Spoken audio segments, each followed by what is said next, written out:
صالحہ بیگم نے کسی بھی شے میں کنجوسی نہیں کی تھی۔ بلا مبالغہ انہوں نے ان دونوں شادیوں پہ بہت لاکھوں خرچ کیے تھے۔ ادینہ کا دل کیسے تڑپ سلگ کر رہ گیا۔ یو آر ویری لکی نوفل، یالے نے بے اختیار کہا تھا۔ وہ مجسم حسن جب کسی کی تعریف کرے تو پھر اس حسن کا کیا عالم ہوگا، مگر وہ انسنی کر گیا۔ یالے کی آواز سن کر صبا نے اپنے اندر عجیب سی بے چینی محسوس کی تھی، حالانکہ اس نے ادینہ کی بات کو محض مذاق سمجھ کر بلا ڈالا تھا، مگر اب ایک دم سے پھر اس کا ذہن بھٹک گیا تھا۔ خیریت؟ تم اکیلی کیوں بیٹھی ہو؟ زارا اور سدرا اس کے پاس آ بیٹھی۔ یوں ہی وہ بری طرح چونکی تھی۔ کتنی خوبصورت لگ رہی ہے صفا، صحیح فضا ہوئے ہیں نوفل بھائی، سدرا نے اسٹیج کی طرف دیکھتے ہوئے توصیفی انداز میں کہا تو اشتعال کی لہر لیزر کی طرح ادینہ کو اندر سے کاٹ گئی۔ ظاہری حسن سے کیا ہوتا ہے، ساری باتیں گنوں کی ہوتی ہیں۔ شوہر اور سسرالیوں میں جگہ نہ مل سکے تو سارا حسن بیکار۔ صبا کو تو سسرالیوں کا کوئی مسئلہ ہی نہیں، دو تو بندے ہیں گھر میں اور ایک کے دل میں پہلے ہی قابض ہے۔ خالہ یوں ہی اتنی سویٹ سی ہیں، ویسے بھی وہ اتنی محبت سے بیاہ کر لے جا رہے ہیں کہ میں بھی صبا سے حسد محسوس کر رہی ہوں۔ سدرا نے آہ بھری تھی۔ شرم کرو، 2 ماہ تک معاذ بھائی امریکہ سے آ رہے ہیں، شادی ہو جانی ہے تمہاری۔ زارا نے اسے ایک جامپڑ لگا دیا تھا۔ وہ ڈٹائی سے ہنسنے لگی۔ خواب دیکھنے پر پابندی تھوڑی ہوتی ہے۔ واقعی خواب دیکھنے پہ پابندی تو نہیں ہوتی۔ ادینہ کی نگاہ بھٹک کر پھر سے نوفل کے چہرے پہ جا ٹھہری۔ جب اس نے نوفل کے تاثرات میں سنجیدگی اور بے اعتنائی سی دیکھی تھی، اس کے دل میں بہت اطمینان اترا تھا۔ اس کی بچھائی ہوئی بساط پر اپنے چلائے مہروں کی کامیابی کا بہت یقین تھا۔ نگی بھی بہت خوش قسمت ہے، اتنی اچھی سسرال اور اتنا چاہنے والا شوہر تو تقدیر میں مل جائے تو خرید لینا چاہیے۔ سدرا نے دل کھول کر تعریف کی تھی۔ واقعی؟ وہ بھی منہ مانگی قیمت دے کر۔ زارا نے بھی لقمہ دیا تھا۔ نگی ہمارے ساتھ گھر جا رہی ہے یا نہیں؟ ادینہ کو ان کی باتیں سلگا رہی تھی، سو اس نے سنجیدگی کے ساتھ موضوع کو بدل دیا تو وہ دونوں ہنسنے لگی۔ انس بھائی نے سب کے سامنے اسے منع کر دیا ہے، کہہ رہے تھے کہ کل ولیمے کی تقریب میں اکیلا شرکت کرتا اچھا نہیں لگوں گا، سدرا نے بتایا تھا۔ سچ؟ بہت رومانٹک ہے انس بھائی، سب کے سامنے ہی والو شیدہ ہو رہے ہیں، زارا نے لطف لینے والے انداز میں کہا تھا۔ یہ سب نئی نئی شادی کا خمار ہے۔ ادینہ کا لہجہ بہت سرد اور چونکا دینے والا تھا۔ سدرا نے جھکتی نظروں سے اس کی طرف دیکھا۔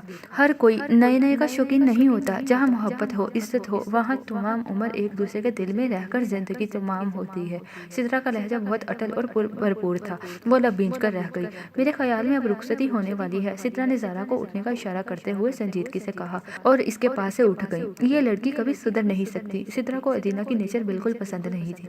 واقعی یار، پتہ نہیں کیوں ہر بات کو نیگیٹو پوائنٹ آف ویو سے دیکھتی ہے۔ زارا کو بھی اس کی باتیں ناگوار گزری تھی۔ اس موقع پر جب غیر بھی دائمی خوشیوں کی دعائیں کرتے ہیں، ادینہ کا سر عمری کا رویہ اور انداز گفتگو بہت ناپسندیدہ تھا۔ ادینہ کا سرد رویہ اور انداز گفتگو بہت ناپسندیدہ تھا۔ میں تو خالہ جان سے ضرور کہوں گی کہ اب اسے ذرا کھینچ کر رکھیں، بہت سر پر چڑھی ہوئی ہے، سدرا نے قطعی انداز میں کہا تھا۔ صالحہ آنٹی بیچاری اپنی مروت اور سادگی کے ہاتھوں مار کھا جاتی ہیں، کوئی اور ہوتا تو اس کے اتنے نخرے نہ دیکھتا، زارا نے کہا تو وہ بولی۔ پھر بھی اب بات اور ہے، گھر میں بہو آ جائے تو پہلی والی لاپرواہی اور بے ترتیبی سمیٹ لینی چاہیے۔ بس دعا کرو کہ صبح دیکھنے سننے میں جتنی اچھی ہے، صالحہ آنٹی کو سنبھالنے میں بھی ایسے ہی ثابت ہو۔ خالہ جان تو بہت مطمئن ہے، باقی سب قسمت کی باتیں ہوتی ہیں، اپنی طرف سے تو سب اچھا ہی سوچتے ہیں، سدرا نے کہا تو وہ سر ہلا کر رہ گئی۔ ہنستے مسکراتے پل تمام ہوئے تو رخصتی کا اشارہ دے دیا گیا۔ صبا کو لگا جیسے آج سب کچھ ختم ہو چلا ہے۔ بے حد محبت کرنے والے ماں باپ، شوق و شریر بہن بھائی، اس کا دل پسیجنے لگا۔ صبا پلیز رونا مت، نگین نے اسے التجا کی تھی۔ خود تو وہ واقعی نہیں روئی تھی، جس میں سراسر اس کی لاپرواہی طبیعت کا دخل تھا۔ اب ہر کوئی تمہاری طرح تو نہیں ہوتا نا، اپنی رخصتی سے زیادہ میک اپ خراب ہو جانے کا ڈر تو نہیں؟ انس نے یہ بھی خیال نہیں کیا کہ وہ ابھی ایک روز پرانی دلہن ہے۔ جواب دینے کو تو نگین کا بھی بہت جی چاہ رہا تھا، مگر اتنے بہت سارے لوگوں کی موجودگی کا خیال کرتے وہ کچھ نہ بولی۔ البتہ رخصتی کے وقت وہ نوفل کو نہ صرف صفا کا خیال رکھنے اور اسے بہت خوش رکھنے کی تاکید کرتی رہی، بلکہ موقع محل کے حساب سے چند ایک دھمکیاں بھی دے ڈالی۔ نوفل کے غصے کے ساتھ ساتھ اس کی بے وقوفانہ محبت پر ہنسی بھی آ رہی تھی۔ آنٹی آپ بالکل بھی فکر مت کریں، نوفل بہت پیارا بندہ ہے، صبا کو بھی بہت خوش رکھے گا، یالے نے تائی جان کو تسلی دی، جبکہ نوفل کو ہمیشہ کی طرح خواتین کے رونے سے وحشت سی ہو رہی تھی۔ وہ جلد از جلد اس ماحول سے نکلنا چاہ رہا تھا۔ خود کو بہت سنبھالتے اور ضبط سے کام لینے کے باوجود جب تایا جان اسے پیار دینے کو آگے بڑھے تو وہ رو پڑی تھی۔ اس کے بعد انس، معید اور پھر اماد، وہ اس کے شانوں سے لگی، سسکیاں بھر رہی تھی۔ نوفل نے اپنی کن پٹیاں سلگتی محسوس کی۔ بس بیٹا رونا نہیں، خوشی خوشی یہاں سے الوداع ہو، انشاءاللہ ساری عمر کا آنا جانا رہے گا۔ نوفل کے ماموں جان نے صبا کا سر تھپکا تھا، مگر ایسے موقع پر دل یوں ہی طفل تسلیوں سے قابو میں نہیں آ جاتا۔ ہمرا اور زوہا بھی رو دی تھی، حالانکہ زوہا نے اسے بہت دھمکیاں دی تھی کہ رونا مت، میک اپ خراب ہو جائے گا، اور اب وہ اپنے تمام مرمودات بھولی ہوئی تھی۔ لائبہ نے اسے بمشکل کھینچ کر اسے الگ کیا اور مریم پھوپھو نے سب کو ڈانٹا تھا۔ اداسی الگ چیز ہے، مگر یوں رونے کی کوئی ضرورت نہیں ہے۔ بس بہن کو دعائیں دو اور رخصت کرو۔ صبح کی رخصتی کے بعد ان سب کی چہچہاہٹ جیسے گم ہو گئی تھی۔ ایک فرض ادا ہو جانے کی طمانینت اپنی جگہ، مگر ایک محسوس کن اداسی نے ہر ایک کو اپنی لپیٹ میں لے لیا تھا۔ نگین بیچاری اپنی پوزیشن بھول کر سب کو تسلیاں دیتی پھر رہی تھی۔ کل دیکھنا اس کی بتیسی ہی اندر نہیں جائے گی۔ لائبہ نے صبا کی سرخ ہوتی آنکھیں دیکھ کر اسے تسلی دی۔ ہر خوشی اپنی جگہ، مگر جدائی کا درد بھی کم تکلیف دہ نہیں ہے۔ وہ یہ سمردہ سی ہو رہی تھی۔ پھر لڑکوں ہی نے سارا ماحول اور موڈ بدلنے کی صحیح کی تھی۔ چاند اور ابرار نے گٹار پر بہت خوبصورت سے گانے اور دھنیں بجائیں۔ تب انس بھی کچھ سنانے کو بے قرار ہوا تھا۔ تمہیں بالکل بھی اجازت نہیں، کیونکہ تمہارے ساتھ ایک بہت بڑا المیہ ہو چکا ہے۔ عمار نے اس پر پابندی عائد کی تھی۔ کیسا المیہ؟ وہ سمجھا نہیں تھا۔ اب تم شادی شدہ ہو چکے ہو، اطمینان سے بولا تو سب کے ساتھ نگین کو بھی ہنسی آ گئی، مگر انس نے بھی آرام سے کہا، میرے یار، اس المیہ نے میری صلاحیتوں کو اور بھی نکھار دیا ہے۔ تم نے سنا نہیں کہ عشق میں ناکامی کے بعد انسان اچھا شوہر نہ صحیح اچھا شاعر ضرور بن جاتا ہے؟ اچھا جی، ہم بھی تو سنیں آپ کی نکھری ہوئی صلاحیت میں کیا رنگ بھرے ہوئے ہیں۔ چاند نے اسے حوصلہ دیا۔ وہ مسکراہٹ دباتے ہوئے ایک نظر زحا کے ساتھ بیٹھی نگین پر ڈال کر بڑے انداز سے بولا، گل تیرا رنگ چرا لائے ہیں گلزاروں میں، جل رہا ہوں بڑی برسات کی پھوہاروں میں، مجھ سے کترا کے نکل جا مگر اے جانے حیا، دل کی لوح دیکھ رہا ہوں تیرے رخساروں میں، مجھ کو نفرت سے نہیں پیار سے مسلوب کرو، میں تو شامل ہوں محبت کے گناہ گاروں میں۔ سنسر عمار نے شور مچا دیا، یہ اتنے پر محبت قسم کے شعر سنانے کو کس نے کہا ہے تمہیں؟ چاند نے اسے گھورا تھا، یہ اس کی پرانی بیماری ہے۔ معید نے بڑے اطمینان سے گفتگو میں حصہ لیا تھا۔ چلو معید، اب تمہاری باری ہے، نعمان نے کہا تو وہ ہنس دیا، میرا شعبہ وکالت ہے نہ کہ شاعری۔ نعمان بھائی، بعض لوگ چھپے رستم بھی ہوتے ہیں۔ زحا نے ور پڑتا معید پر حملہ کیا تھا۔ وہ چونک کر اس کو دیکھنے لگا۔ چلو معید، آج قسم توڑ دو، سنا دو کچھ۔ احمد نے بھی اصرار کیا تھا، چاہے کھری کھری سنا دو یا جو منہ میں آئے وہ سنا دو۔ عمار نے پھر سے لقمہ دیا تھا۔ چند لمحوں کے توقف کے بعد اس نے اس بات میں سر ہلایا تو وہ سب بہت اشتیاق کے ساتھ ہمہ گوش ہو گئے۔ نہ شکایتیں نہ گلہ کرے کوئی ایسا شخص ہوا کرے جو میرے لیے ہی سجا کرے، جس کی زلف مجھ پہ ہوا کرے۔ نہ شکایتیں نہ گلہ کرے، کبھی روئے جائے وہ بے پناہ، کبھی بے تحاشا اداس ہو، کبھی چپ کے دبے قدم، میرے پیچھے آگے ہنسا کرے۔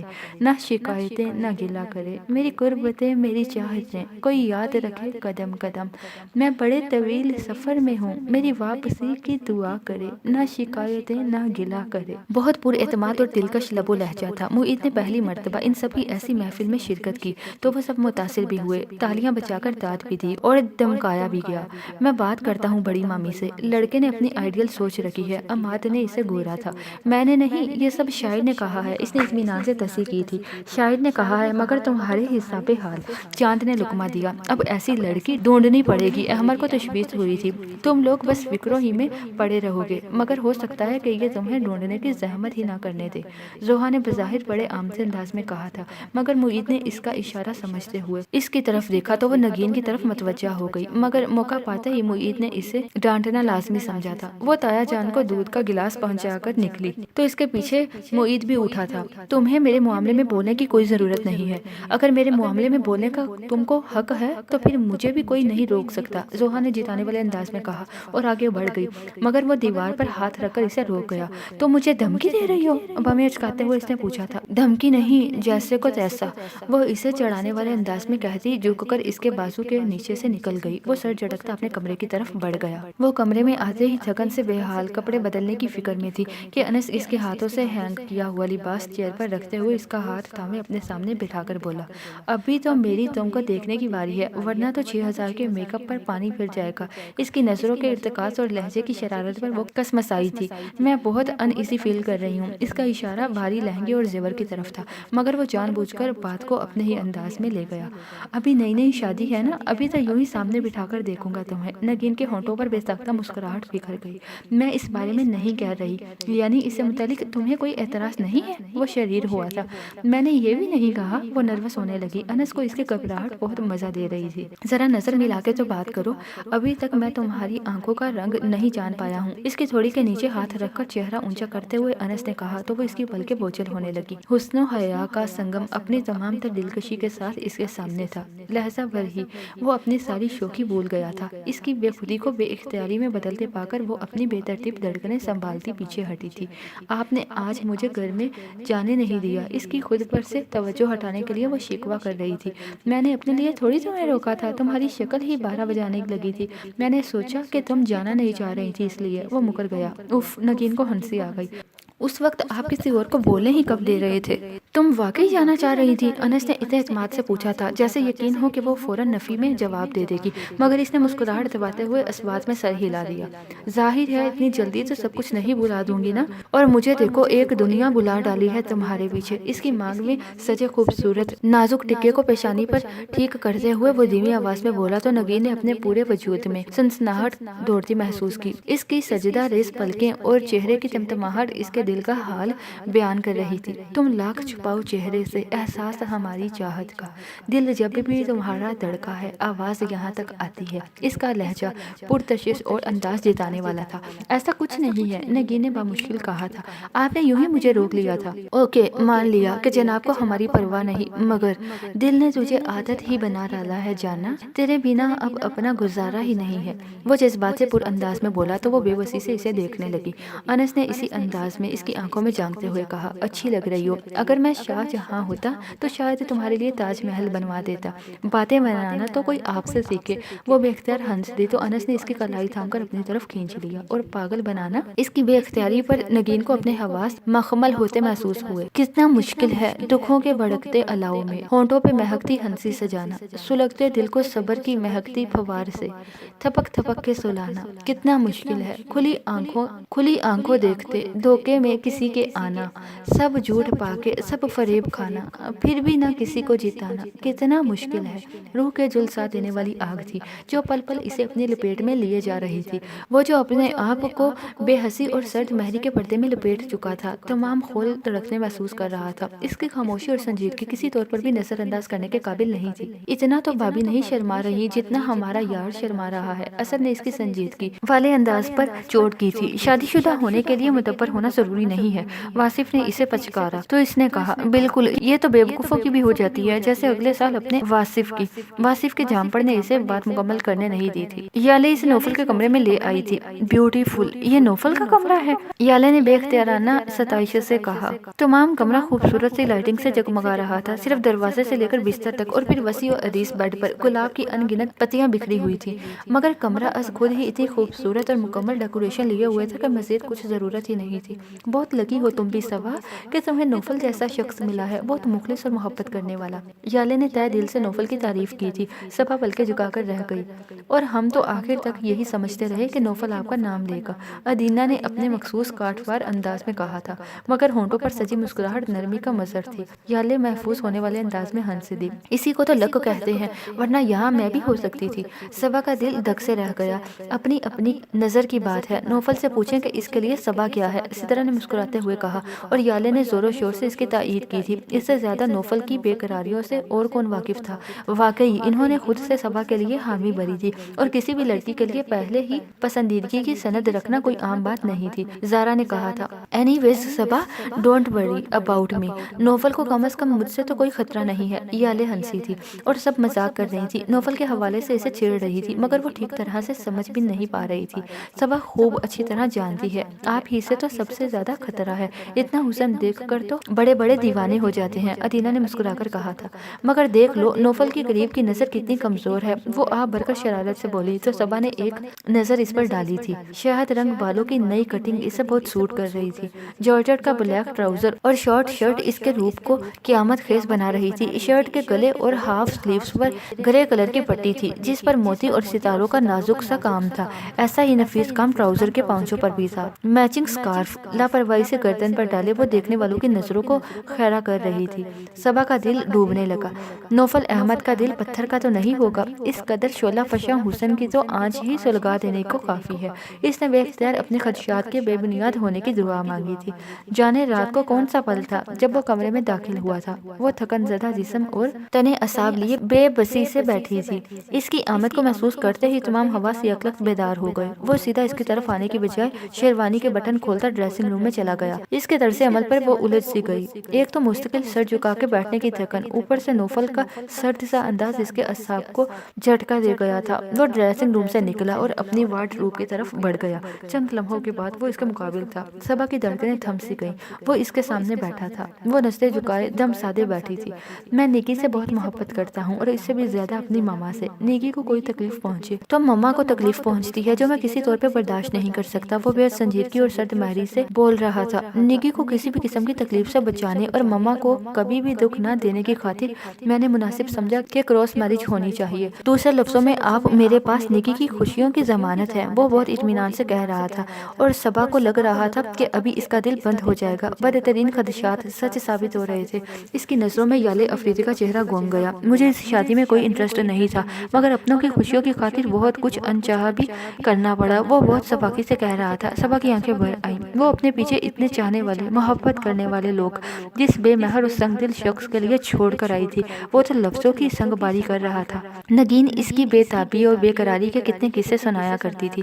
بے اختیار ہی وہ خود کو خوش قسمت تصور کرنے لگتی تھی۔ اگر وہ حقیقت تھی تو یہ سب کیا تھا؟ شاید خواب؟ اس کے اعصاب مکتمل ہونے لگے۔ یہ ماما نے کچھ، شاید آپ کا گفٹ ہے ان کی طرف سے۔ وہ ایک چھوٹا سا مکمل کیس اس کے سامنے رکھتے ہوئے اٹھ گیا تھا۔ یعنی اپنی طرف سے کچھ بھی نہیں تھا سوائے اپنے نام کے۔ وہ اسے کچھ بھی دینے کو تیار نہیں تھا۔ صبا کا جی چاہا چیخ اٹھے، اتنا روئے کہ سب کو اس کی اصلیت کی خبر ہو جائے۔